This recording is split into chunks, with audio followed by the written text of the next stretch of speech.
Good evening. Tonight, I can report to the American people and to the world.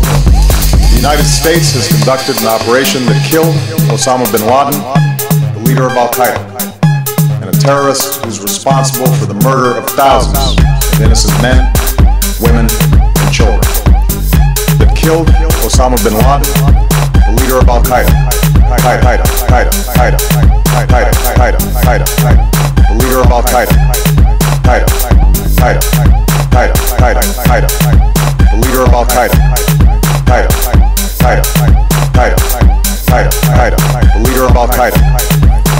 We quickly learned that the 9/11 attacks were carried out by Al-Qaeda, an organization headed by Osama bin Laden, which had openly declared war on the United States and was committed to killing innocents in our country and around the globe.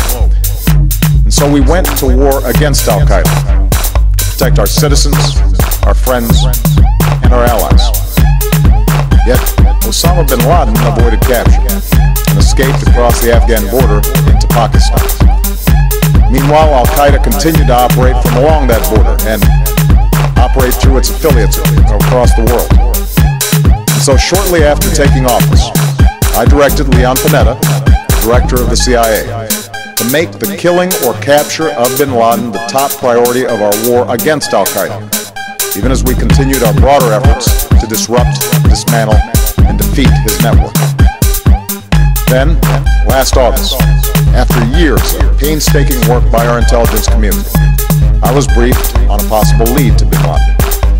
It was far from certain. It took many months to run this thread to ground. I met repeatedly with my national security team as we developed more information about the possibility that we had located bin Laden hiding within a compound deep inside Pakistan.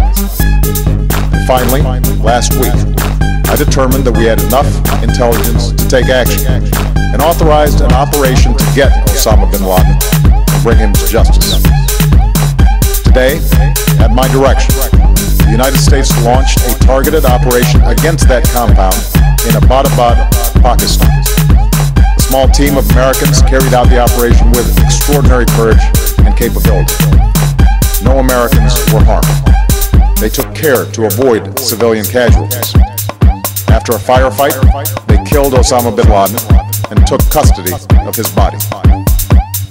For over 2 decades, bin Laden has been Al-Qaeda's leader and symbol, and has continued to plot attacks against our country and our friends and allies. The death of bin Laden marks the most significant achievement to date in our nation's effort to defeat Al-Qaeda. Yet his death does not mark the end of our effort. There's no doubt that Al-Qaeda will continue to pursue attacks against us. We must, and we will, remain vigilant at home and abroad. As we do, we must also reaffirm that the United States is not and never will be at war with Islam. I've made clear, just as President Bush did shortly after 9/11, that our war is not against Islam, because bin Laden was not a Muslim leader. He was a mass murderer of Muslims. Indeed, Al-Qaeda has slaughtered scores of Muslims in many countries, including our own. So his demise should be welcomed by all who believe in peace and human dignity. Let us remember that we can do these things not just because of wealth or power, but because of who we are.